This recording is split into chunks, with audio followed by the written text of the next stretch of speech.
thank you.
What's up, everybody? It's another live stream, and yes, it is a nil-nil draw at the Benz. And yeah, it just seems like no matter who we play, we have problems scoring.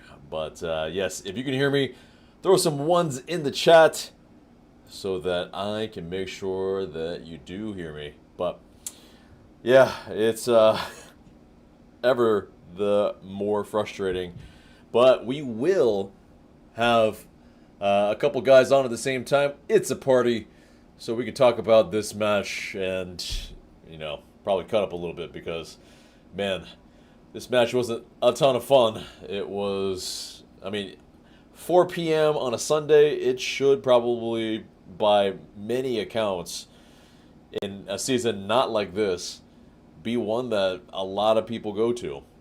And apparently 38,000 people were paid attendance, but let's be real.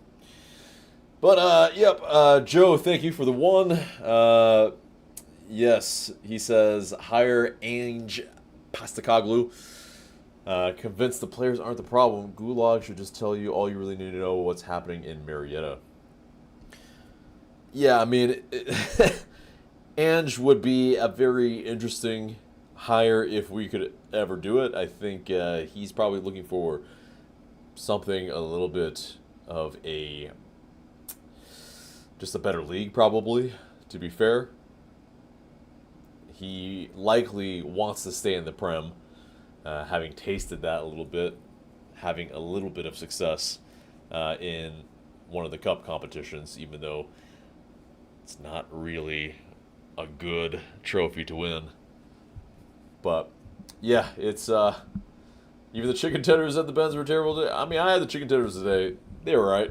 They gave me an extra one too, so that's maybe it felt a little bit better. But yeah, if the chicken tenders don't do it, I recommend that barbecue spot or the lobster roll spot because they're both pretty good. But yeah, I mean, it's just like one of these matches where, I mean, okay, ELL couldn't start Miggy apparently because Ronnie Dyla said that the last match that he felt like having him up there could help a little bit.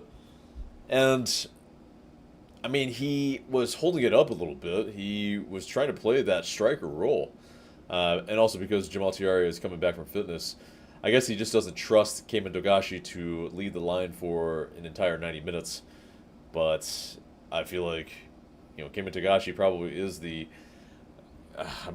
best bet as far as that. But yeah, Miggy leading the line, he looked okay at times, trying to run in behind a lot.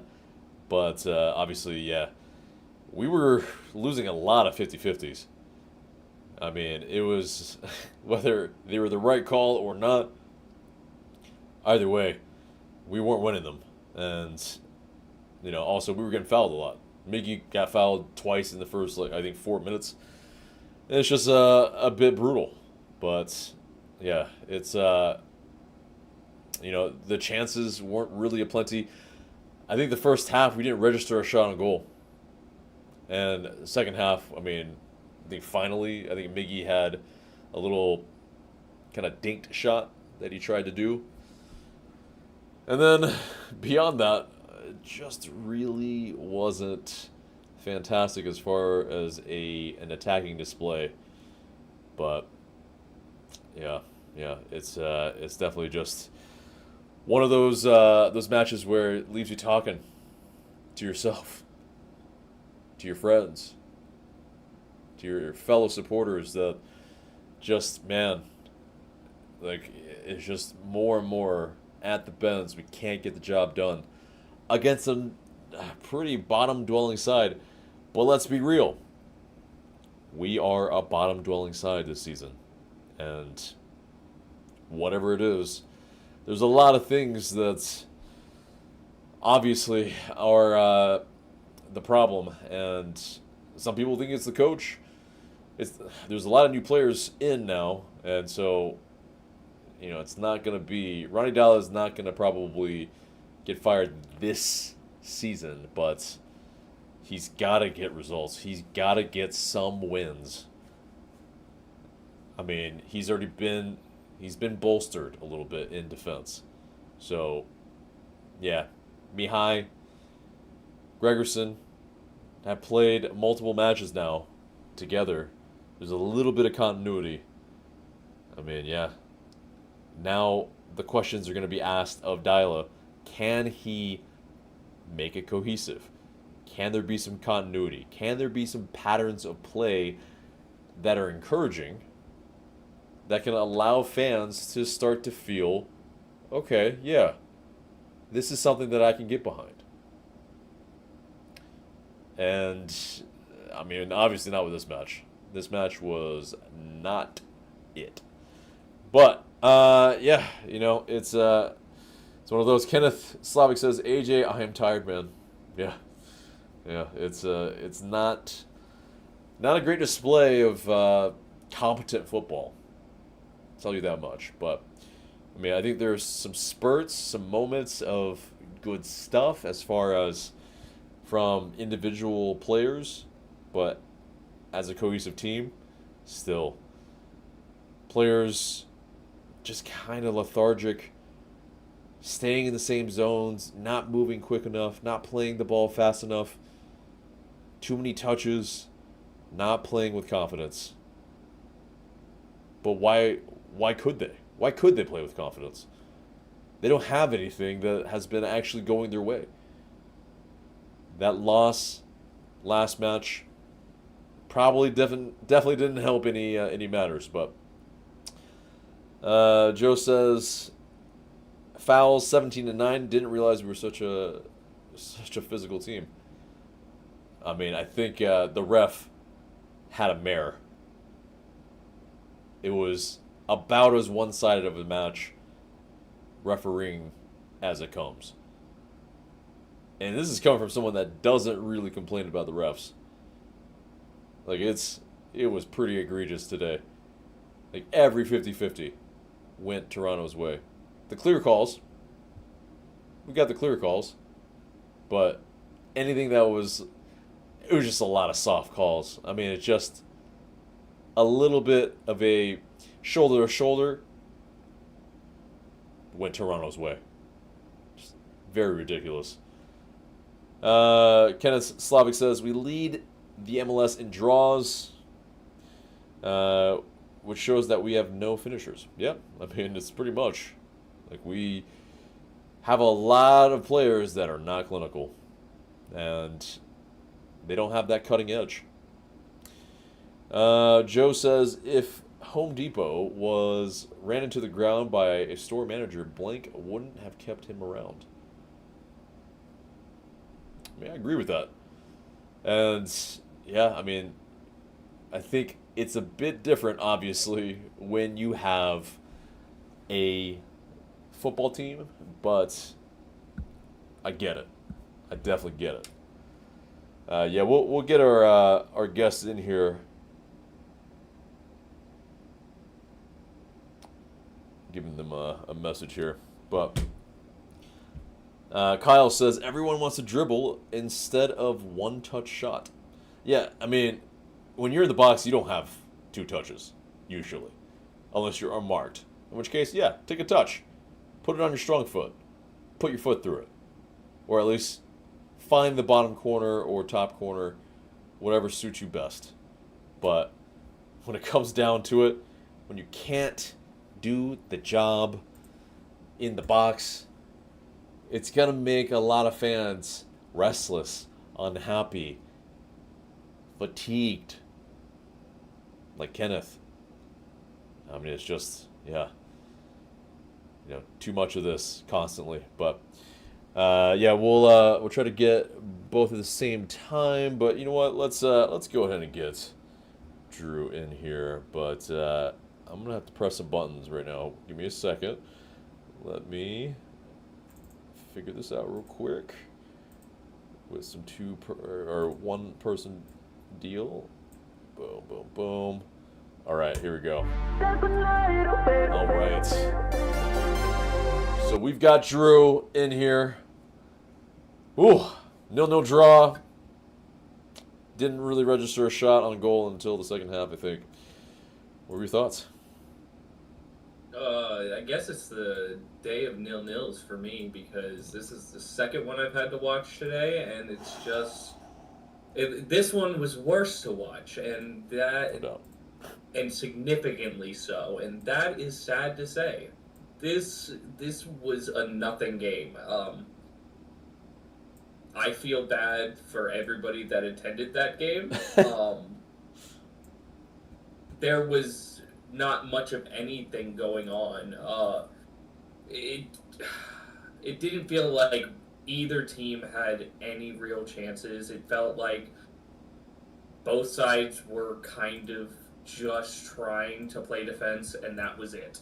And you could tell by how little the shot attempts and how little the shots on goal actually were for both teams.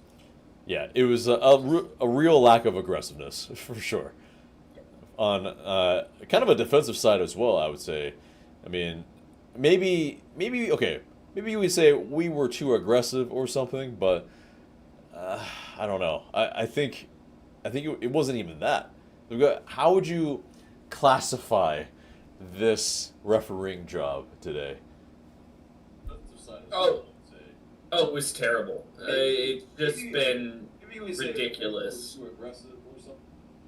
And just the fact that it was so lopsided is staggering to me. And it was just the fact that every 50-50 went against us, basically. And you can tell some of them are just nothing.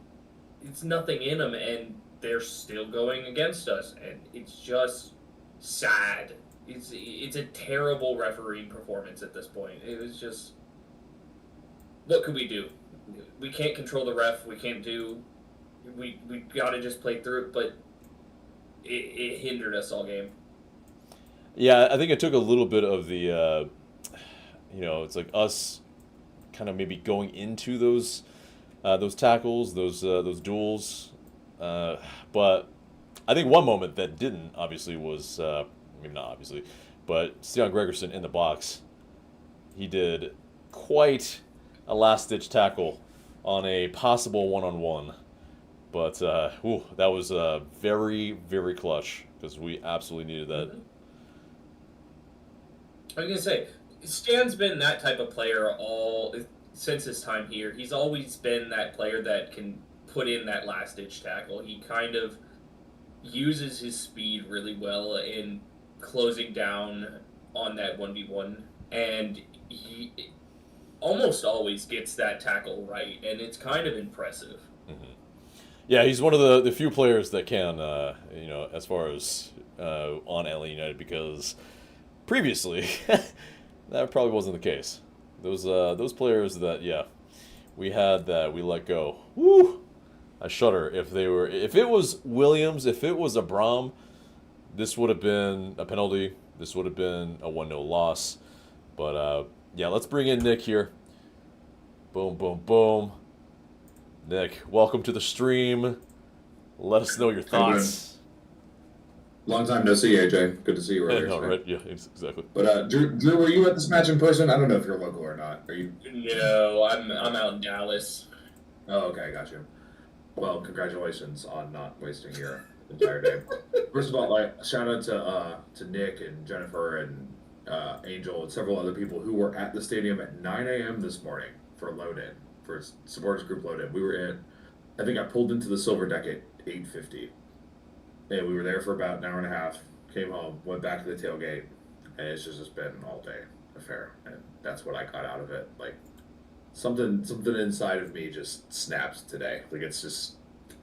I think the drive home, like, we took Hannah's friends today and tried to make it a great experience. Like, we were at the tailgate, have drinks, food, and all that. Like, I was just silent the whole ride home, dude. Like, I was just so annoyed.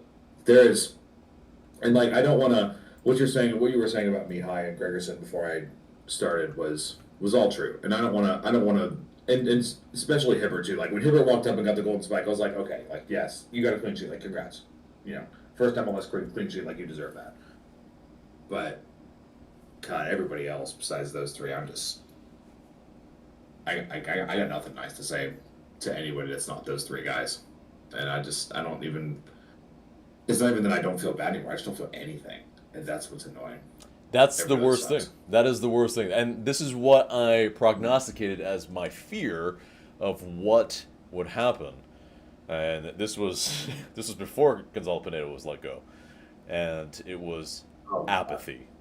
And when apathy sets in, that is there's when... nothing worse. Yeah. There's nothing worse. Because yeah. Go ahead. There's nothing worse. Yeah, exactly. Go ahead. Sorry, I can't see you today, so. yeah. I mean, so it's this. It's like like if you are passionate, one way or the other, like oh yes, gung ho, yeah, that's great, of course. But there's also the hate part of it, and if you hate the performances and you're but you're still passionate and you are like, I just want to see good football, so I want to see change, that's also a good thing. But when it gets to a point where people are tuning out, say this comment right here, where Justin is saying, officially canceled my MLS subscription. I will resubscribe when we are a winning team again. I mean, it's yeah, it's a little fair weather, but Yeah, I don't blame you. Like it's, I get it. yeah, like You're like you already paid for the whole year. Like you get this year, and then you'll see how it goes. Like I get it. And Yeah. they cut the price as the year goes. So like, right, I and get it. and to Well, be fair, you- Justin, okay. you're in our stream, so you're still like you care. Obviously, you are still caring about the team. It's just a matter of Right. I don't blame you for maybe not wanting to necessarily watch the games where, like that. Yeah, we didn't watch the unified game. I didn't anyway, but you know, I imagine maybe some people did. Yep. That might be a little bit more entertaining than what was going on. I think they're actually 0-0 is the tweet I just Oh saw yeah, for the team. yeah. Well, If, yeah. if I'd stayed for 2 goals in 2 games and not seen a goal, I'd been really upset. Yeah, I know. It's Yeah. just a sad weekend for some people. That, yeah, I mean, I think They did walk the unified team and the Toronto unified team through the tailgate lot earlier. That was cool. Yeah. That was a really cool move by the team. So I like that. I like you know, that. yeah, But- good for them. Yeah, but it's that. It's like if you were looking for good football this weekend. Oh, I got it yesterday when Yeah. I woke up at 7 in the morning to watch Spurs beat Man City. I got it yesterday. I You got got it. I got pressing. I got possession. I got to park the bus. I got all of it in 90 minutes. Yeah. So I guess that was just it for me. I haven't watched any other games. You got dynamism, Right. yeah. But Yep. What was your 0-0 this morning? What yeah, it was for The Hamburg Detroit. SV. Yeah, Oh, Hamburg. Oh, that's a good one. That's a deep pull. yeah, I was Nice. gonna say. yeah. I mean, So I. it's like, Nice. oh, nice. There you go. There you go. Nice. I mean, I at least got to There you see a drubbing for I think the team that Arsenal Play a played. real team. Oh yeah, Play a real team. oh yeah, for sure. I was gonna say they were already dead. Stop it. Well, you know what? Stop it. He's already dead.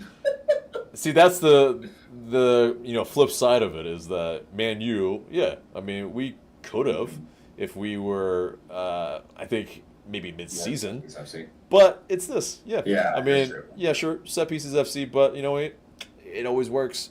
And you know what? I hope that Atlanta United could even be a little bit set pieces FC. We have the pieces to do it. We have Gregerson, we have Mihai, we have players that are tall enough that can win headers in the box, but we play the same damn set pieces every single match. There's no creativity. Yeah. People are just standing And- around hoping for the ball in the 6, and that's it. That is it. And well, it's like they stand there and hope for the ball because most of the time they don't get it past the first guy, whether it's Alexi or Brooks or whoever. Like I just, Yeah. So here's we were talking about stats last week at 2 o'clock in the morning, but it's not that now. But the only stats I needed to see today was 1 shot on goal for our team, 1 shot on goal. It was Almiron's little chip at the start of the second. Exactly. And that was No it. shot on. And that was like sheepish. It wasn't even like he really tried to like score that. He was just like, he didn't mean it. Like he was hoping the striker would go and take care of it, and but he was the striker. Come on, dude. Yeah. But the other one was we didn't have a single shot after the 55th minute. yeah. And it's Like just no attempts. Like at us. Like they were shooting at us. Like AJ, I saw you after halftime. Like they're shooting at our side. Like there's no excuse, and that's why like I've understood the like. I'll backtrack for a second. I think our fan base is way too quick to be like, fire the manager, like fire this person, fire that. But that broke me. Like there's no attacking patterns. I know, I get it. There's not a striker out there for most of the game, like whatever. But something today was like, okay, this is not gonna happen. And everyone gets there at different points. So like, I was also a Gonzo truther. I was not there when Gonzo got fired. I didn't really, it didn't move the needle for me. Like that team still sucked with or without him last year. But this is something's gotta change. And I don't really like care. Like if you're gonna give the job to Matt Laurie or Carl Robinson or whoever, like that doesn't move the needle for me either. I don't need it to. I don't need that to be the case. I don't need an interim to come in like Rob did last year and then win some games, and then for us to then be like, oh yeah, let's give the job to this guy. Like, no, that's not it. Like, if you're gonna keep Ronnie, just do it for that reason alone. Like, just let Ronnie coach the next 7 games. Like, who cares? But something about me and Ronnie like snaps today in this game. Snapped. It's like, okay, we can't Wow. beat Toronto at home. Yeah. Okay. I mean, Like, it truly is that. I mean, sorry to cut you off there, but I think, No, it's okay. to not be able to do it against the bottom dwelling side, like I said at the top, it's just, I mean, if you can't do it there, then, and And it's you, not even like, to add on to that. We have our next home games are Columbus and San Diego. Yeah. They're gonna get smashed in back-to-back home games in front of your fans. Like you're not like unless you beat DC on decision day, you're not winning another game in front of your fans since May 28th. You're gonna go from May 28th to late February next year without winning a game in front of your fans. And you fired Gonzo just for 5 straight losses. It's more than that now. Like, I'm sorry, you set a standard when you fired Gonzo, and I love Gonzo. Like the times I met him in person, all that. Like, great person, great human being. I still think he's a decent coach. Like, it's so much worse. I mean, yeah, whether it's Ronnie Dallas' fault or not, at this point, again, and I've said Not this. all his, at least. Sure. At this point, I've said this before. Like, what manager are you going to bring into this mess? It's just, yeah, exactly. you have to That's why have they somebody. have it. Yeah, you have to have somebody see through it, see it through, to at least start winning a little bit of games. At least Exactly. get some production out of your players. Otherwise, what coach is going to see this club and the players that are in this team and be like, I want to come here. I want to be the savior for this club. It's like, we're delusional. It's not going to happen. So, yeah, Ronnie Dyla wants to be here. He has a little bit of a history of being able to turn things around and winning trophies. It sucks. Is he the best man for the job? No. But is he the best man for the job now? Unfortunately, I think so. And He might be. yeah.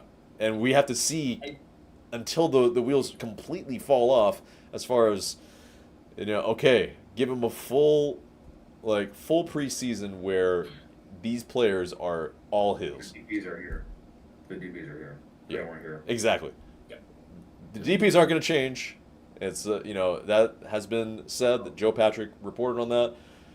Brad Guzan, may or may not be the keeper. We don't know, but yes, Drew. yeah, Drew Okay. is praying. Go ahead. Yes, please. I saw that and I was like, finally, they are making their decision here. They are, one way or another, Guzan is probably done after this season. And yes, At least he's not as a a number club. one. Yeah, he's a club legend, and we all love him here. But his time as a starter is done, and his age has finally caught up to him. We always wondered when it would fully catch up to him, and it looks like it's this season. Now we need to take this run of games here. This is Hibbert's. This is Hibbert's to the end. Give him a run of games. See if he can claim that number one. This is the good start. It was not much tested today, but keeping a clean sheet is always something to keep with you, and it's something that you can always praise. Build on. Yeah. And it was good to see potentially next year's starting back 4, or at least 3 of them. Like, Amador's probably gonna be around. He's on a cheap cap hit. Mihai is new. He gonna be here. And if Gregerson's healthy, I want him here. Like, Yeah. like just like you were saying earlier, like he gets that sliding tackle perfect every time. Like the only other defender in our entire team's history that did that was Miles, and he was brought here to be the Miles replacement, similar profile. And if you And the amazing thing, sorry to cut you off there, but yeah, exactly, is that Gregerson And Mihai didn't Gregerson even have to showed slide. up. He didn't even have to slide to tackle on that one. He just Mhm. used his pace and his know-how to shepherd it out to make sure that shot Exactly. didn't happen. And And I so, remember writing, like, the first time I wrote an article for the site, I was like, yeah, if Gregerson's healthy for 20 games, he's a Defender of the Year candidate, and I believe that. And I believed that when I wrote it. I believed it last year. I still believe it now. Like, that guy could go into next year being the favorite for Defender of the Year. And if he plays 25 games out of 34, he can miss, 2 months. And he's still a Defender of the Year candidate. Like, I believe that when I just watch him. And, like, maybe you got a partner for him in Mihai. Amador's probably going to be there. Whether it's Hernandez or somebody else, it's certainly not going to be Brooks Lennon. It could be Matt Edwards because I thought he showed enough to at least get more minutes at the end of the year or next year whenever he's healthy again. Like, if it's one of those two guys with those other three and Hibbert, like, that's something that I can at least, like, want to see for the next 7 games. And just see, like, oh, on the road, like, don't get blown out. And then at home, like, can you keep a clean sheet? Like, that's something for me to at least look for, Yeah. Like, I think that means a lot. Right, and I think it's this. I mean, I think we're seeing that, Ronaldo Hernandez is starting these matches. Brooks Lennon, yes, coming back a little bit from injury, but I think there's a reason why he is seeing a little bit more of the minutes. He's been more consistent. He's, defensively been a little bit more sound. And, yeah, I think you see different types of attacking phases for us as far as, we're trying to play the ball earlier in terms of crossing. We're not trying to always get to the byline and then, put in a hopeful cross at the back post. It's, as far as patterns of play, you saw the same thing when he had to be brought on. Hernandez, brought to the left, and it's just, him and Miggy, it doesn't work. It just clearly doesn't work. AJ, I don't know if you saw this. We were way down low today, like in row 2, and when Lennon ran on, looked at Hernandez and was like, I was like, fuck. Like, no, you go on the left. Like, you are the starter right back, Ronald. Like, you stay over there. Yeah. You go to the left, Brooks. You're coming on for him. Like, none of this. Because, it's like when Miggy and Hernandez, when they play together, they actually try to combine. They actually try to move up the pitch together and, try to make some things happen on the right versus, I mean, it's nobody wants to, nobody really wants to mark Brooks Lennon. And, yes, this isn't a, rag on Brooks Lennon stream, but, it's, I noticed this, and we'll keep this on the hush, everyone on the stream, and everyone in the chat. Noticed an unallowing someone to follow. All right, so someone's keeping track of these streams or something because suddenly we are not following Brooks Lennon. Whoa. Yeah. Just if that's my fault, I'll just go ahead and apologize. Who knows? Who knows? But whether it's him, family members, whatever it is, somebody's been listening. And unfortunately, I mean, it's time, man. It's time to go. It's unfortunate. I defended him. Yeah. I defended him for years. Like when in 21, 22, when he was getting some assists, but not so working hard, playing every game. I defended him to the end of the moon and back. And in 23, we finally saw it when he had a giant, meaty forehead like mine to aim for. Yeah. Right? And then we just didn't see it after that. Yeah, it's the injury. Right. It's the injury, I think, that has played a part for sure as far as his consistency. The shoulder injury has definitely played a part. Because, again, if you can watch the streams before anybody that wants to, check the receipts. I mean, I was not bad-mouthing Lennon. And, I think... being critical, and it's critical, and now it's very realistic. It's just the defense isn't good enough to offset whatever's happening on the attacking side of it. And which is also nothing. Yeah, and at this point, it's just, you can't keep that zero production or negative production, unfortunately, around if you want to be a winning side. You have to be ruthless. And unfortunately, players that are not producing, doesn't matter who you are. I mean, I think very many of us are being realistic about it. Miggy, he's not producing. And he may return next year, but man, it's to some people's chagrin. And it's, getting to a point where people need to put up or shut up. But, let's read a little bit of the chat here. And let's see. Brian Cordova says, too many excuses from Henderson on keeping Dyla. I think any other team would have gotten rid of the coach by now. I at least think that Dyla doesn't get results by the end of the season. He's gone. Do you guys agree? So, I know you and Michael haven't pushed out my post transfer window piece yet, but this will come out tomorrow or Tuesday or pretty soon, so you guys can see Probably it. won't, yeah. But in Chris's quotes, it was not as big of a vote of confidence for Ronnie as we've gotten in the past. Yeah. And I don't want to say that to say like, oh, Ronnie's definitely gone now, but in May or June when they had 4 wins out of the first half of the season, it was, no, we're not firing Ronnie. And now in August, it was, well, we need to get wins, but we're not firing Ronnie. Like that said something to me, especially without Garth around. Like, you know, hopefully Garth's health is getting better. Chris said that too, like that is going in a positive direction, and that treatments are coming to a close and all that. Like, fingers crossed that goes in a positive direction for Garth's health. Mm-hmm. But no decision is going to be made without the president, and. Yep. For them to then say, for Chris to say that is like, oh yeah, we need to win games. Like, oh okay, I get it, I understand. And we're not. I was talking with folks in the match day chat about this before I jumped on, and like after this performance, I would fire Ronnie tomorrow. Like Ronnie would be gone. But that's maybe me being a fan and not me being the CSO for a reason. So there's no point in firing him tomorrow because we're not making the playoffs. Like, it's not like when they fired Gonzo and they're like, oh, we're going to try something else with Rob, and then they made the playoffs. Like, that's not happening this year. You may as well just, if you're going to pay him to coach the team versus pay him to not coach the team, you might as well just not cause extra chaos until the end of the season.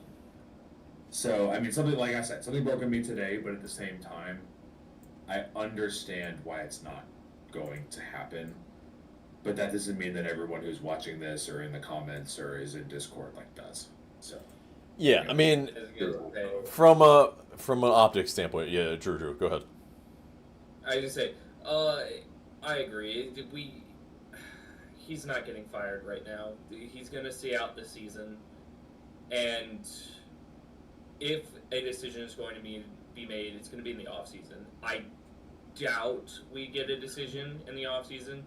I think they want to give him another shot. They want to give him another run of games with a different back line, a better midfield. They want to give him a chance with basically a whole new team at this point. And if results continue, that's when he'll be let go. Yeah, I mean, it's just like for LA United and the fans, I think this is where the real conversation needs to be had. Have we lost too many casual fans, and is keeping Ronnie Dyla and some of these players going to be detrimental to getting them back on board? 1, for season tickets next season. 2, for even just the casuals to come to any of the matches. Because, yes, the automatic knee-jerk thing to do for most fans is to blame the head coach. And yes, it's deserved, but is it the only problem that we have? Is it the crux of the problems? No. Unequivocally no. Because we've tried that. And it has not worked. And it just speaks to a larger systemic problem that they haven't identified yet. And for us to be like, oh yeah, it's just, it's the head coach.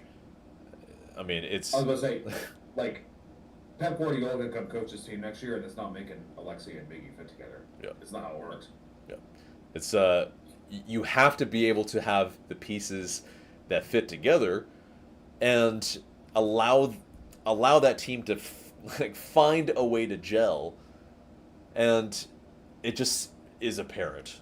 These players have no idea how each other's play. That, like, what are the strengths of each player? They don't play to them. And there's a roster construction problem, but there's also, I think, a lack of understanding with each player too, because what does ELL, what does he thrive at? He thrives in open space. Yep. And he basically has not been able to, like, he's had to be the the hold it up striker. He's had to lay it off, try to find some of his teammates, drop deep to be able to get involved in the play. And how many of the balls are in behind?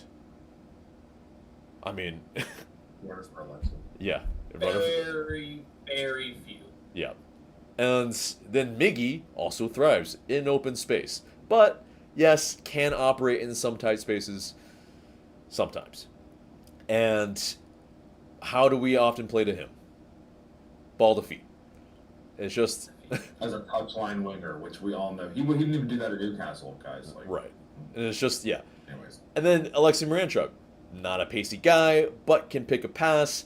Probably a little bit more of a deeper operator. And, yeah, we just don't give him anybody that he can really play to that fits his game.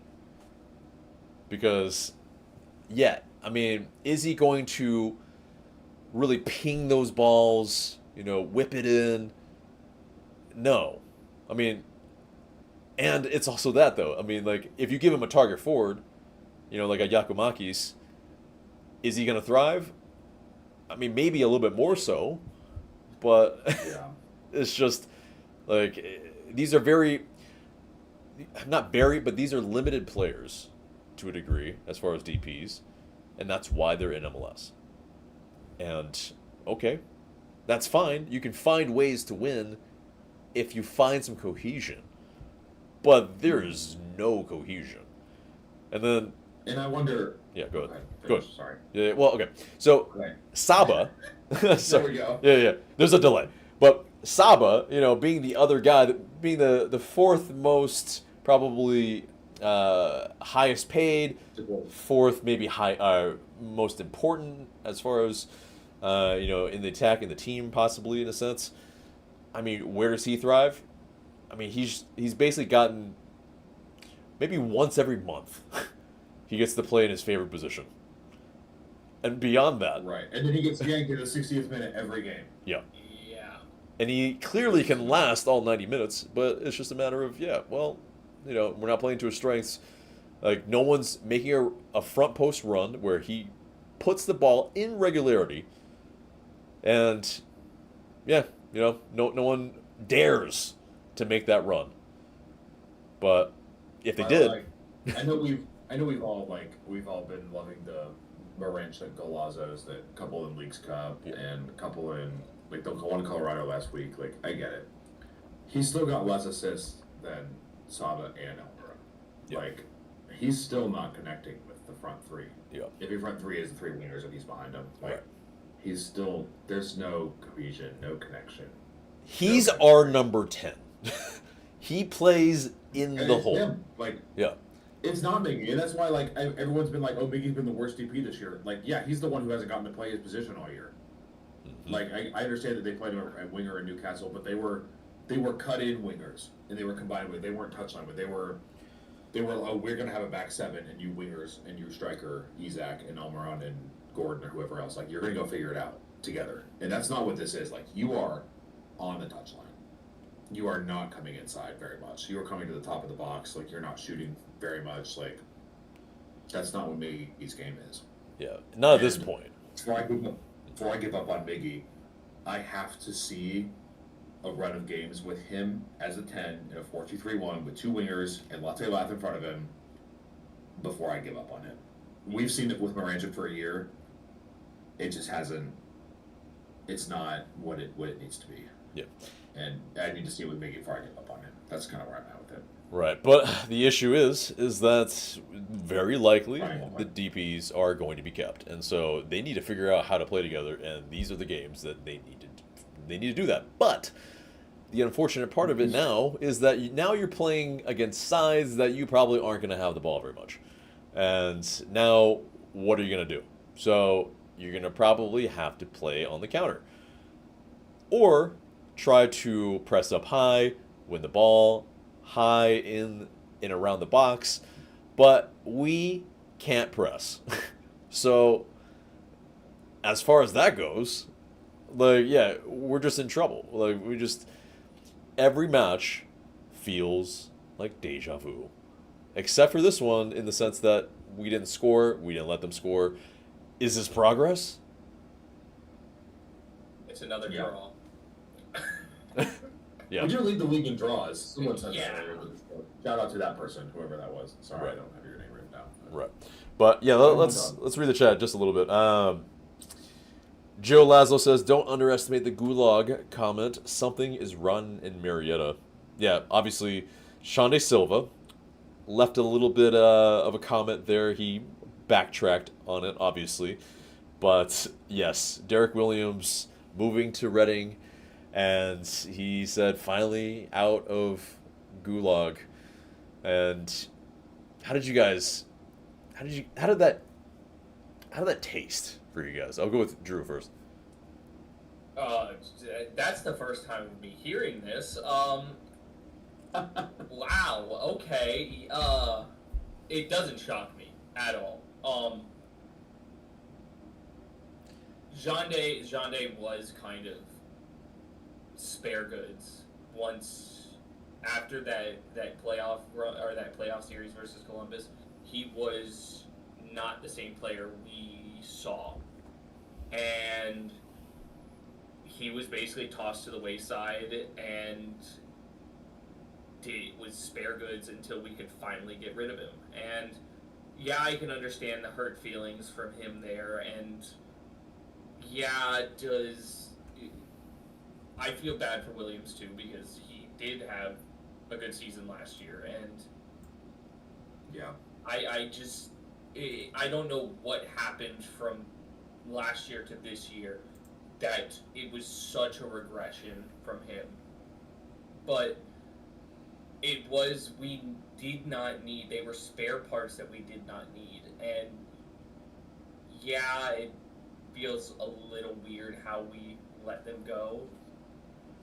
I do wonder about how it is inside that locker room and inside the front office. It's starting to feel a little toxic at this point, but we can't know for sure at this point. Yeah, because it is Shawnee Silva. He walked it back. He was like, "Calm, guys. Like, what I'm talking about isn't what you're thinking." But it's like, what are you talking about then? I mean, because you can't say out of the gulag and not expect people to feel a certain way, whether you're talking about the team, the league, whatever it is. But you also, if you're going to talk trash, you got to back it up. And, well, 0 goals at St. Louis as well, 0 goals at Atlanta United. I don't want to have a go at former players, but, I mean, if you're going to talk about whatever it is, America, LA United. I mean, It could be MLS. It could be, yeah, and that's kind of where I went with it. Was it could be MLS. MLS, yeah. It could be the club. It could be the current political climate, whether you love it or hate it. It could be anything. yeah, And like, yes, I will never ever forget how I felt being in the front row of the supporter section for Miami Game 2 last year when he Yep. did that. I will never forget that. Like, and full credit for Praise him God. rescuing us. and absolutely, like, he was good in 2023. He showed up. Yeah, he's the second highest scorer of playoff goals in our club's history behind Joseph. It's Joseph and Sean De Silva.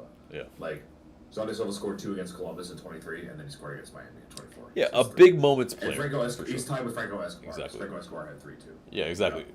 Playoff Moments. Silva, Absolutely. playoff Escobar. Thank you. Both of these players are, yeah, I mean, I think etched in our history as far as, they showed up when we But, needed like, them the most. But even like we were starting Jay Fortune at left wing because you couldn't do it, dude. Yeah. Like, Yeah. Like we went and got Miggy because to be a winger, which you can question that into itself, but like going into 24, we were looking at John Day and Sava as wingers, and going into 25, we were not looking at John Day as a starting winger. Like, we knew, like, oh, we're getting a winger. And it just happened to be, like, him rather than somebody else, which, when we know in hindsight, it probably should have been someone else. And I can tell you all on the stream, we can keep this one a stream secret too, but I can tell you all, they were down to Miggy, or they were down to a winger that has played in the Champions League, and they chose Miggy. They did not choose the other guy. But yeah, we can. Yep, and it's Anyway. exactly, and there's the feel good factor that it obviously bring, but yeah, again, as far as backing it up, unfortunately, yeah, it didn't happen, and yeah, it's making a lot of people kind of look foolish. I mean, it's not only the front office, but pretty much every pundit around the league, most fans, and it's just, yeah, I mean, Mike was pretty apprehensive about bringing Miggy back, and yeah, I mean, he's pretty vindicated right now. Michael, yep, our Mike. So, yep, and so it's one of those, like, he obviously, he's been there from the beginning as well. The feel good factor of Miggy, yes, he felt it too, as well. He can't deny it, but at the end of the day, he was skeptical, and this is ultimately the question: is his form this season tarnishing his reputation, his history with Atlanta United, his standing with you guys? I'll go for it. Whoever wants to talk first. Okay, so as somebody that came into this fan base a lot later and after Miggy left. Wait, when did you come in? I don't know this. 2022. I'm so sorry. Yeah. I'm so sorry. I joined at the lows. So you joined in the gulag, clearly. Yes, my first game was a 0-0 draw, and that's when I decided, I want to support this team. Yeah. Dude, I am so great. I'd always come into this knowing Almiron and knowing how much of a impact he had on this team. Even if I wasn't fully committed into this team, I knew what Miggy did for Atlanta. To have him come back, it does hurt. It does hurt his legacy a little bit. But wait, Drew, I'm gonna pause you. Unified 1-2-0. Oh wow, goals. 2 goals in the second. Let's go. Anyways, sorry to interrupt. But someone scored that today. Yeah, exactly. It does hurt his legacy, sort of. Yes, because everybody's going to get on him, and everybody is going to. If this continues like this going forward, everybody is going to forget about what happened before and just remember what happened the second time. And unfortunately, the only way to get out of that is to perform, score goals, assists, and get wins for this team. But before you go, it's this though. I wonder, because okay, one season, if next season, if Miggy starts to perform, that could turn it around a little bit. It's like a movie. It's like, say, movies with sequels, and yes, say Star Wars. Let's go with that. All right. Yes, 4, 5, and 6. Okay, maybe even just in that trilogy alone, we'll dig in there. But A New Hope, Empire Strikes Back, very good movies, incredibly good movies, because they transcended, not only the genre, but a lot of people were waiting in lines to see these movies. But I wouldn't know that. 25. Yeah, exactly. I know. But there's a history. Sorry, Dad. There's a history. And, catch up. But as far as... Hey, I saw Rise of Skywalker in theaters, guys. Right. Anyways, sorry. And it's that, though. So okay, Return of the Jedi, or maybe, any of the other movies that came after that, the prequels, the sequels, well, maybe not as good. Does it tarnish the effect that Star Wars had on the zeitgeist, on the people that loved this stuff? So I have another even better analogy for you. So is anyone a Marvel fan here? Yeah. Marvel guy? Uh-huh. Somewhat. Big. Somewhat. Okay. No, a big Marvel We fan. all went and saw Endgame in theaters. We all went. Every single person that exists saw Endgame in theaters in 2019. Yep. Like Hannah was not a Marvel person before Endgame. She saw Endgame in theaters, right? Like everyone saw it. You cannot change anything that happened in Endgame because Robert Downey Jr. got recast as Doctor Doom for next year's movie. Like, I'm excited for that because I think that's cool. Like, there are enough comics where Iron Man and Doctor Doom are like that. Like, that excites me as a comic book nerd. Like, I get it, but it doesn't excite everybody, and so that's fine. But I'm looking forward to it personally. I'm also here for the drama between Ryan Reynolds and Robert Downey Jr. on set, but that's another podcast. But for me, like, I walked by the Atlanta United locker room this morning during load-in. We went to some of the storage areas, and you walk by the locker room to get there. And the mural outside the locker room that's painted into the black before you get to the front door of the locker room is Almiron holding the trophy. It doesn't go away. That is what it is. It happened. If you were there for it, great. If you weren't there for it, you've still seen it. You know about it. It happened. Almiron 1.0 happened. Yeah. Like, made these separate. And no matter what, Robert Downey Jr. Iron Man happened for 10 movies for 10 years.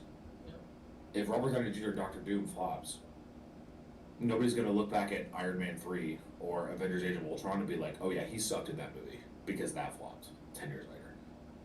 Like, to me, like, especially if it's just 2025, like, if he was going to be like, okay, at 2025, like, I'm done with Atlanta, like, that's not going to happen, clearly, but if that was going to happen and he was done, different story. But if 2026 continues to suck for Almiron, I get it. I get how some people would then feel that way. I just don't know if I'll ever get there with him. Like, he is, and this is on a personal level now, like, that's kind of my, like, big take. On a personal level, like, he is my Messi. He is my Ronaldo. Like, he is, the first game I went to in 17 was the one he scored the hat trick at, where we got the peach from the Paraguayan call from Kevin Egan. Like, the lightning delay of Bobby Dodd, where we all sang the national anthem before this country turned into what it is now. Like, all of that, like, that was my first Atlanta United experience, and it was him. Like That's that jersey does not get worn anymore for a reason. Right. I said last stream that was my favorite match that I've ever been to. That's right. You did say that. And it's I mean, and it's that it's I mean, it doesn't tarnish any of those memories. Exactly. Yeah. You're right there with me. So. And this comment is hilarious. Joe says Dyla equals Palpatine, but I saw that. I was trying not to laugh. That's Oh, I haven't seen. I need to look at the YouTube. Yeah. But and Justin says who's Darth Vader, but we'll get to that bit. But I mean, I think what's hilarious, and maybe this is the analogy, if it were, Miggy is Luke Skywalker, and if he just throws the lightsaber, aka he says F this and just leaves, well then, yeah, okay, we'll probably feel a certain way about it, as it does affect maybe how you think of him and his standing in as regard to his legacy, possibly. But does it, as far as Luke Skywalker, as far as Mark Hamill, I mean, he legendary actor, and what he did for just acting in general is incredible, just from a voice acting standpoint as well. So, yeah, I mean, and if we're talking about like Marvel, it would probably be on the levels of like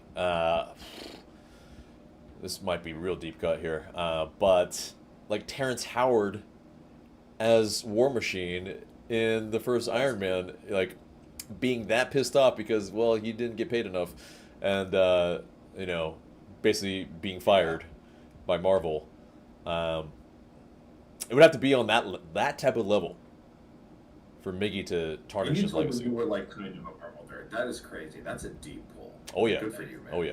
People So forget about that. yeah, and you know, so it's one of these things where, yeah, like Miggy, like it's not really. I think he has to do real wrong, real wrong. I think for him to tarnish. He's gonna get like 6 red cards or something like that. Yeah, and even then, it's like he's gonna like not. And then he might become a cult hero. yeah. If he gets 6 red cards in a row, I mean, it's just like yeah, he's playing basically 2 games that season. It's like a third of a season at that point. Yeah. Right. But anyway, who's Darth Vader? Well, and also I think the last thing would be. Sorry, I know you want to move on, but go on. Like him having one of these, like the armband. I got this from Captain Morgan today, yay! But him having the armband now, I think that means a lot too. That's not nothing. Yeah. That's especially because it was very clear, like when Guzan had it earlier in the year, and then they needed an outfield player so that someone could talk to the ref. It was him, and that as soon as Hibbert started that one game in Toronto, shockingly enough, actually, I forgot about that. No. But in Toronto, when Hibbert started, like it went straight to him. There was no question about it. Like I guess that's a lot. Right. Yeah. I mean, and it's I think pretty obviously why. I mean, you just said it just now. Is that his face is on the mural that is lifting the trophy that's right next to the locker room.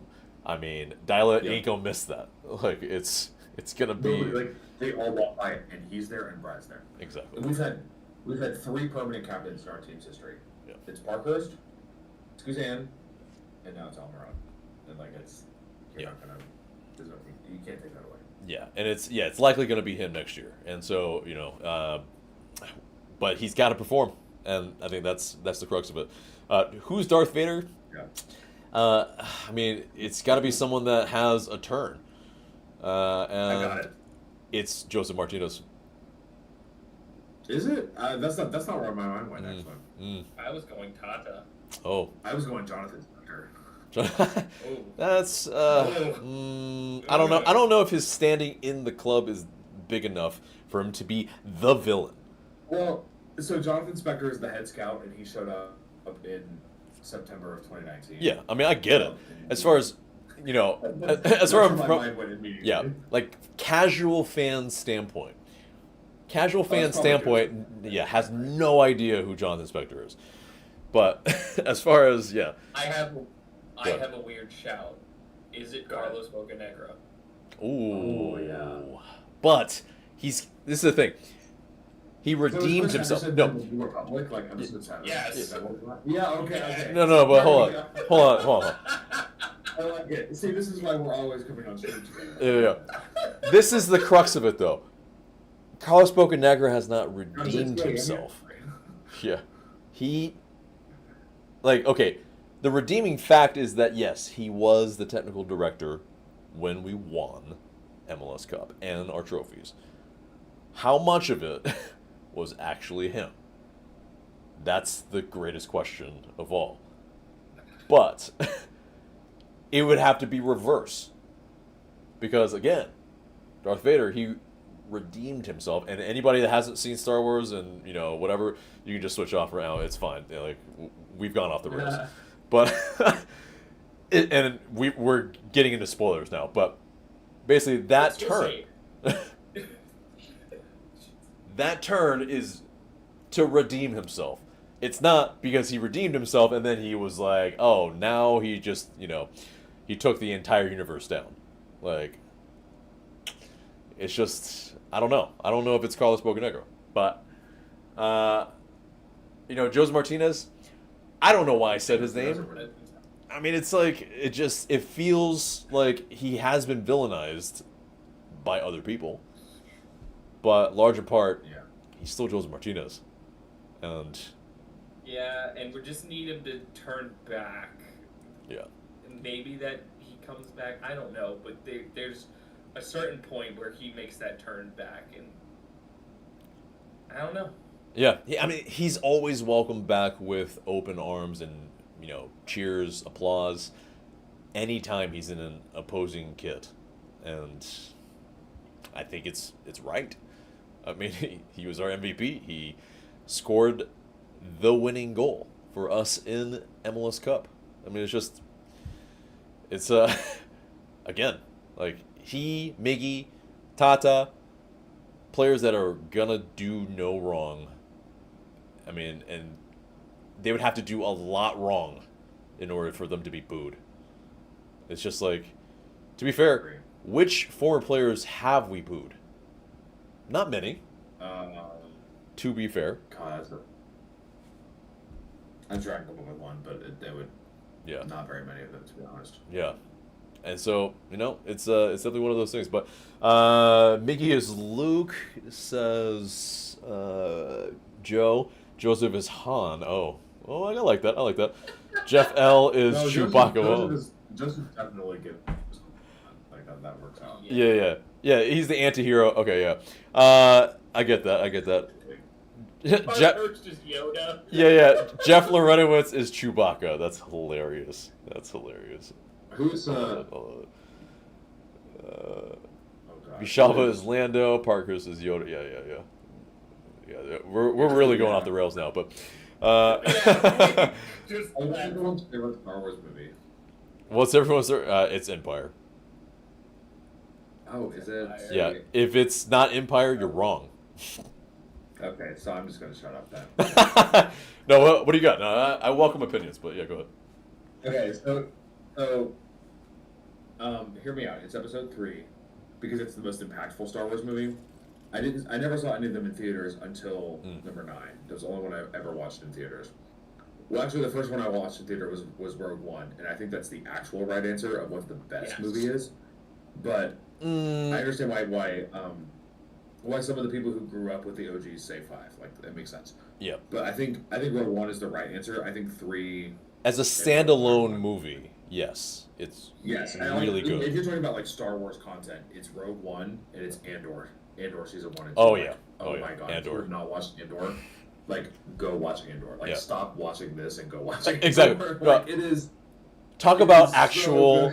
So like if it came down to watching Atlanta United or Andor, I mean, talk about actual entertainment. Oh my god, I was so spoiled on Tuesday nights because Daredevil was coming out for 2 months, and then Andor came out for 2 months. Like, oh my god, I was so spoiled on Tuesday nights. And then Wednesday nights I was watching Survivor. Like, it was the best. Yeah, and this comes down. We'll bring this full circle. MLS subscription, Apple TV, like, make it worth it for us. You know what I mean? Like, we want to support this team. We want to support something that's good. We want to support something that's entertaining. But, I mean, it's... Did you renew your season tickets next year? You did, right? I did. But it's... You did? Okay. It's a little bit of a different animal. I'm going to come like whatever. But... Right. You know, obviously I could do it a la carte and probably, pay a lot less. But it's a little bit of a headache. And ultimately... So I would say you'll pay like $80 to get into the home opener, and then you'll pay like $20 for a couple months, and then you'll pay $0 because people will just give them away. Exactly. And am I gonna want to do that for every single match? No. I mean, it's just. And also, like, I think I was talking about this with Glenn the last time I was on 5 Takes. Like, a serious consideration for me of renewing my season tickets was like, oh, if I don't renew, I have to pay $100 for season pass to watch away games next year, or to watch 360 when we don't play on Saturdays at 7:30. Yeah. And then my trip to Nashville or Charlotte is not paid for every year. Like, that's a big deal. And we do have the best season ticket package in the league. Like, when I pay for it, and I looked at my invoice for 2 supporter section tickets, which is in the mid 1200s or whatever it is. Like, nothing like crazy when you make it over 8 payment plans or whatever. But I look at it and I was like, okay, this is not that bad. Like, I pay for worse things, certainly. Yeah. But it's this. Like, as far as what we're paying. Yeah, as far as what we're paying, as far as in relation to the rest of the league, we're paying over the odds, unfortunately. And we are. It's the crux of it is that are we getting enough bang for the buck at the moment? Hell no. And no. That's been the problem. I was talking about this with someone the other day. It might have been, I don't think it was in our Discord, I think it was in a different Discord, but I was like, I do not want them to charge based on how good the team is, because they'll price me out if the team is good again. Like, straight up they will. because I'm a middle school teacher, like everyone, I'm very open about that. Like everyone knows that. Like, if like me even being a middle school teacher and Hannah being a nurse, like as soon as the team is good again, we would get priced out because that's people would want to go games. Yeah, but Even in 23. Oh, go ahead. Yeah, well, it's that. It's the, the team being good should not necessitate raising the prices, because ultimately you want your diehards there. You price out your diehards, this is what's happening. And what's happening is not good for the team. When you have more casual fans there in the stadium than actual diehards, you have a lot of people that they don't know what's going on. They will basically, like, the atmosphere's gone. Culture's dead. And when you do that, that's when you have a corporate, soulless club. And unfortunately, that's what Chelsea games feel like.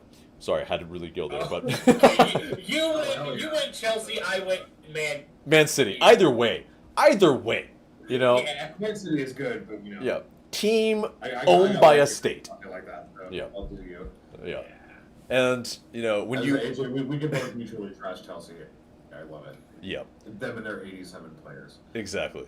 And so it's just like, that. Sorry, Chelsea fans, not really, but it's the truth. Look within yourself. Sorry, Man City fans. Like, I'm sorry. Like, they played a huge game. Their home opener against Spurs, and that stadium wasn't full. Like, what are y'all doing? Yeah. Like, oh my God. Like, I know it's your bogey team. I get it. But like, anyways. Yeah. Drew, do you There's no think excuse. Nope. We talked about this. No, German Oh, teams. not at all. German teams. Yeah. Oh, German. Okay. Yeah. Yeah. And so it's just one of these things. Yeah. Well, anyways. Yeah. Like, there's prime examples of this. And what Germany does really well with Bundesliga is that there is fan ownership. And Drew, if you want to talk to that, yeah, exactly, 50 plus 1. Yeah, Go ahead. 50 plus 1. The fans have to own 50% plus 1 of the club on every single team. You cannot break that rule. If you do, you lose ownership of that team and your team gets relegated. This kind of allows different teams to rise to the top. Yes, Bayern continues to hold that because they just got more. They have more of a global brand, but if you look at the rest of the table, there is so much movement up and down. What up, Nick? I have a question. Yeah. Support. How does Red Bulls own a Champions League team then? They get away with it because they don't. The fans do own 50% plus 1 of the team. They may be subsidizing a lot more money into that team, but I was like, oh no, the fans are just wealthy. Okay, that makes sense. Yeah, but they're okay there's with it. definitely a lot of there's definitely a lot of hate when it comes to Red Bull in Germany. It was like they are hated, and that stadium is always empty. Like even that club they like absorbed and took over. I remember listening to Total's Long Show about that once. Yeah. That is.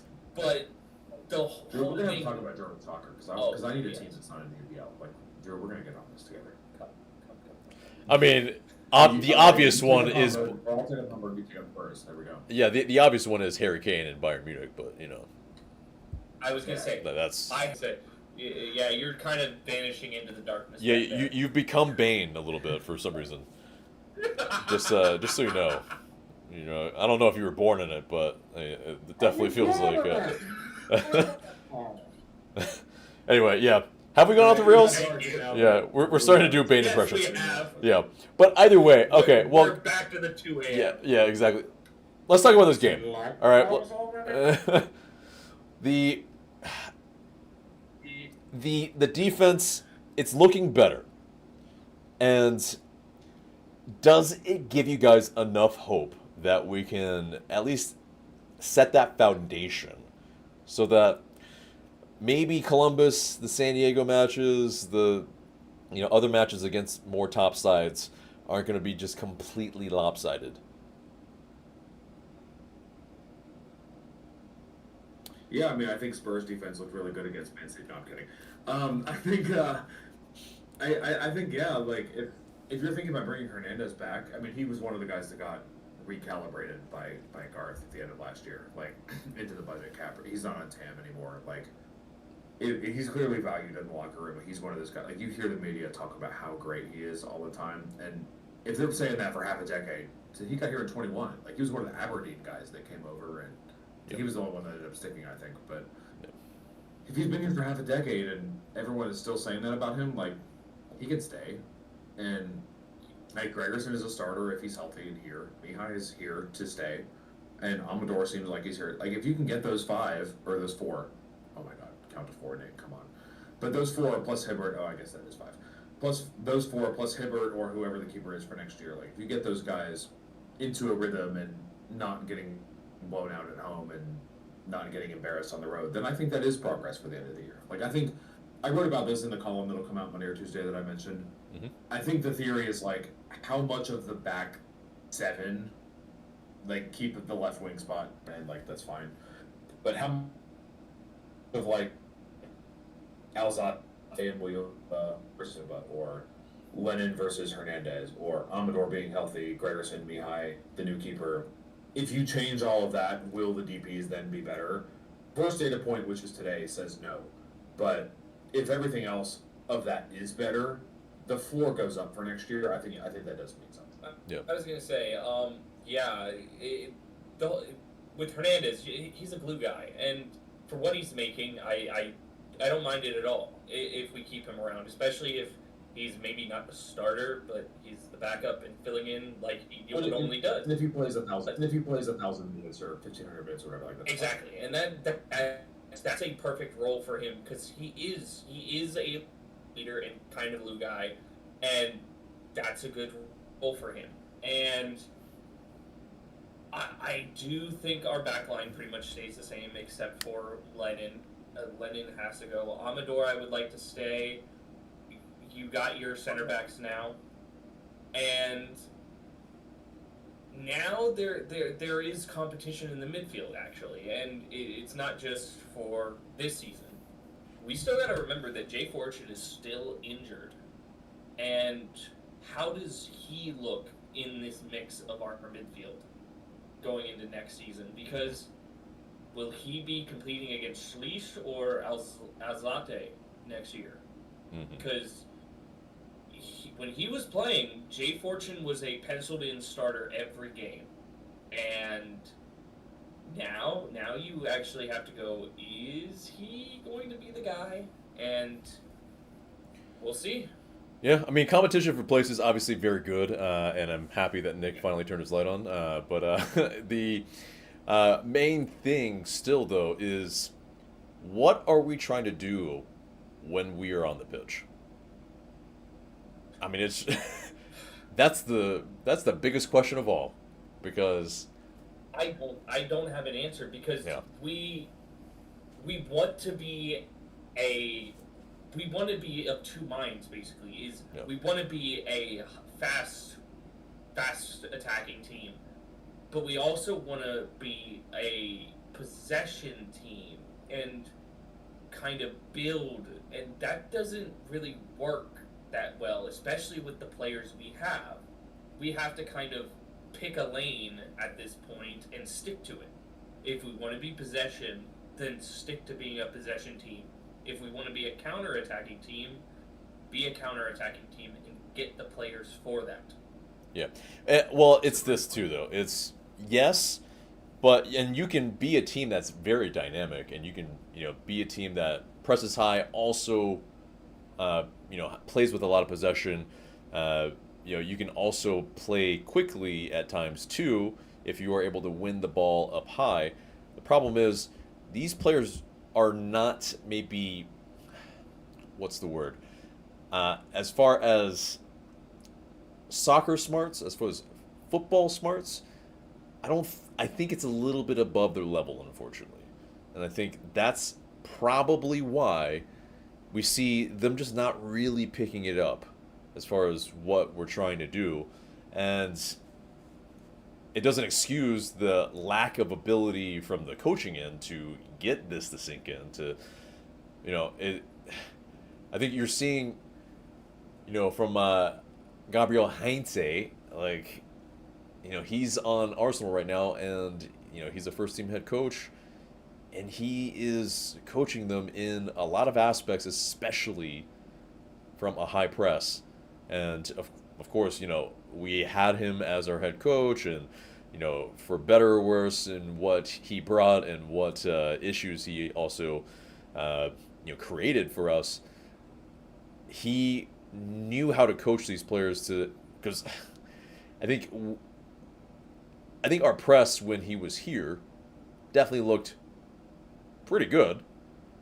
I think it was the other aspects. It was a lot of injuries, a lot of fatigue, a lot of aspects that really made it difficult, I think, to justify in some aspects. But I think the crux of it is that Atlanta United, when we were with Rob Valentino, yes, the results maybe weren't there in the regular season, but in playoffs, we played that one way we knew we could get results. And right now, like, if you're not able to, it's the whole earning the right to play. We don't earn the right to play yet. Earn that damn right to play first. And then you can play with the ball and, possess and try to break down teams that are in a low block. Like, teams aren't even playing us in low blocks anymore. They're just like whatever. Like, okay. Just, if you want the ball, great. You're not going to do anything with it. If you want the ball in the box, great. Well, we're not really too fussed because, okay, yeah. Like, you're toothless. And so it's just like there's no fear of what we're going to do. And yet we have 3 players in our front line that can outrun you, but we're not playing to that strength. Ever. And what's so interesting is I was thinking about, like, as a Spurs fan, I came on during Pochettino, but they had the Champions League final, they lost, and they never capped it off with Poch with the trophy. And it was just a revolving door for 5 years till Ange showed up, and we got it done last year. But at a certain point, you just need to win games. And Ange realized, like, oh my God, all of my attacking midfielders who connect the midfield to the defense are hurt. And we're not winning games with my style. It's not happening. We're 17th. Like, if we're going to win this trophy, it is not happening this way. And he pivoted for the last 4 or 5 games of the Europa League. Mm-hmm. And I mean, sure it was Bodo Glimt and Man United, and I mean, Eintracht Frankfurt was a good team, and AZ is a good team, but like those aren't world beaters. That's not Manchester City or PSG. Or they're not Champions League sides that have dropped down. That. But like, you still, like, when it was time, you still changed. You still chose, I'm going to win this game rather than I'm going to die on my sword. Exactly. And we have that. This club needs that desperately. Like, wouldn't we all die for a team that just like counterattacks and sits back and defends solidly? Like, maybe you win 2-1 most games at home, but then you're winning. Like, we've won Probably more like 6 1-0, home to be games. fair. I mean, Exactly. Like, if you count the amount of home games we've won in the last 12 months, it's like 6. Yeah. Including the playoffs. yeah, that's 6. very poor. Like, that's terrible. Yeah. You just gotta win it all. Yeah. You just gotta win. Like, at a certain point, you just have to win games. Like, and that's why, like, yes, like the Thomas Frank thing with Spurs, and like they stood toe to toe with PSG and ended up not winning the trophy, but they were right there with them. And then Burnley and Man City this year, like, that's a whole different conversation. But when it mattered most, Spurs decided we have to win games, and I need this club to do that. I think that's like my closing thought, because Hannah just brought home dinner. Oh, yeah. Totally fair. I think that is my closing. Like, Yeah, it's that we need to adopt pragmatism, and this stubbornness is on a different don't do it level. at all. Yeah, it's we thought Frank de Boer was stubborn. Like, no, I mean, he actually was fairly adaptable. If you kind of compare that to Gonzalo Pineda, to Ronnie Dyla, I mean, it's just like incredible the levels of stubbornness that has happened within Yeah. our club. But yeah, Yeah. we'll let you go here. And Sorry, AJ, great to see you. Drew, Great to see you. this sounds Always like pleasure. it's gonna become a regular thing. Great. So let's make it happen. Yes. All right. I'm out. So this is it for me. If I have another hand, it will probably Woo. make me sleep outside. So. It's a beautiful night, so you know what? It could be worse. You know what? It probably wouldn't be bad. I have a hammock. Like maybe it wouldn't be the worst thing ever. So Hey. it just depends on if the sirens from Peachtree get down here. Right. Yeah. It depends on other All right, Sean. aspects. But hey, anyway, have a good night. See you. Have a good one. See y'all. But yeah, as far as let's see, let's fix that real quick. Boom. Let's read the chat real quick. Yeah, it's getting it's getting real geeky in here. So Joe says, still working on my Atlanta United Star Wars bracket. Gressel is Wedge, Barco is Anakin, Tata is Admiral Akbar. Ooh. I think this is getting a deep cut. Yeah, exactly. This is a little deeper for me. I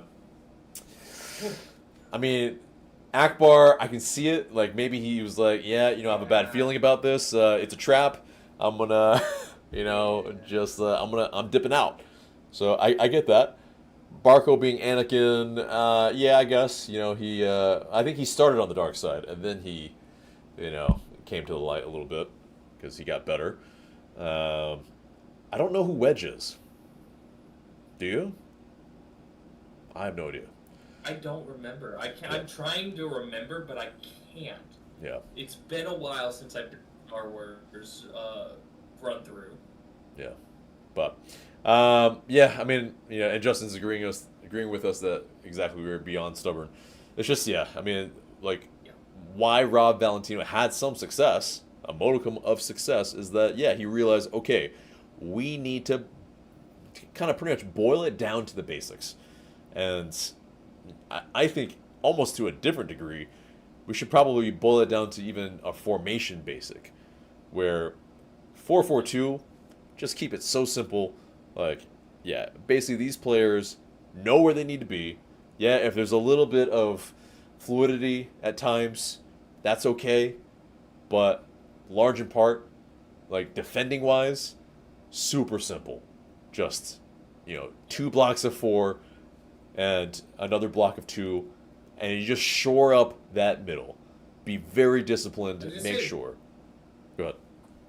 We already do that in defense. If you watch how we set up when we sit back and defend, we play in a 4-4-2. Mm-hmm. It'll be Marinchuk pulls up next to our striker, Almiral in this game, and we'll sit in a 4-4-2. So they're already doing it. Mm-hmm. Just do it the whole game. Yeah.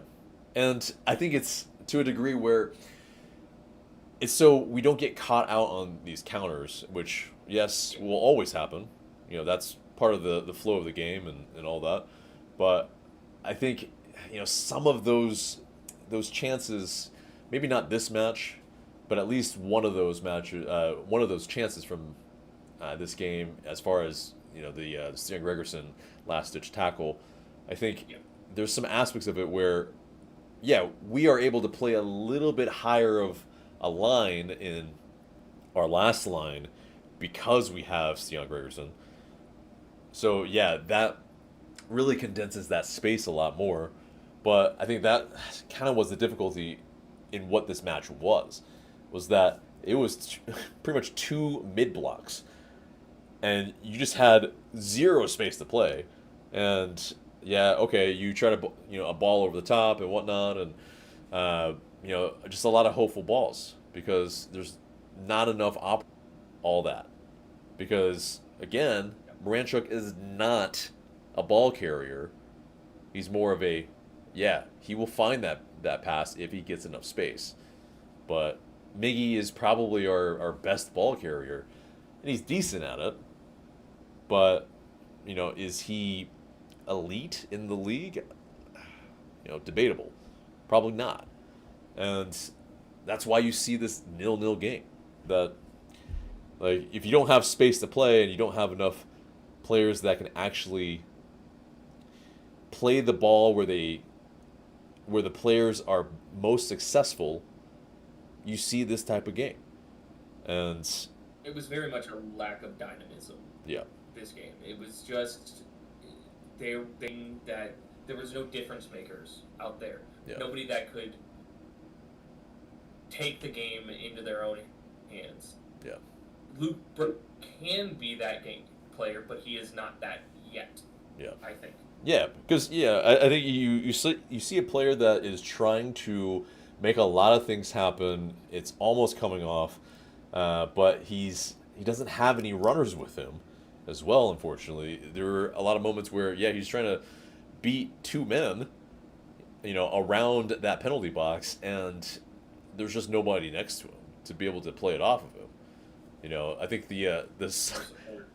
Right, and the whole side needs to probably come over to him a little bit so that, you can play a wall pass, you can play a ball in behind. They're just hoping for him to pretty much cross it back post, and it's just not good enough. That's not how we want to play. I'm sure that's probably not what Ronnie Dyla is suggesting either. I mean, and if he is, then he truly needs to go.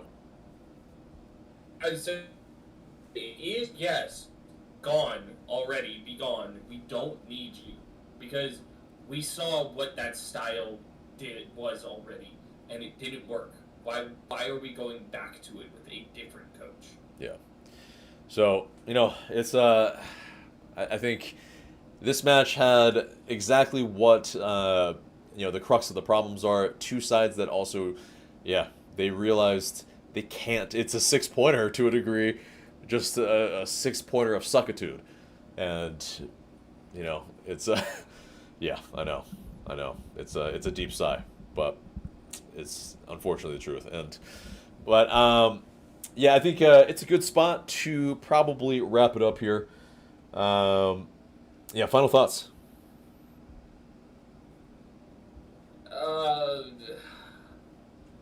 I guess I'm gonna look forward to Derby Day next weekend. Hamburg Derby, 2:30. Probably the most underrated, hated rivalry in all of Germany. Mm-hmm. And then hope that this team can do something next weekend. Yeah, just from an entertainment standpoint, I agree. But I know that I will be watching, historically, a very high-scoring match as well, with Arsenal and Liverpool. So that, I think will at least make me happy from a football standpoint. But, Drew, always a pleasure. Have a great rest of your night, man. Good night. Good night. All right. So, leave your comments before we head out here. It has been a pleasure to be in your company, guys. But, yes. Let's see. I think that's really it. I don't see any more comments. And if you stuck around till the end with our crazy metaphors and references, we thank you very much. But guys, remember to like, share, comment, and subscribe. I've been AJ. Thank you so much for watching, and we will see you in the next video.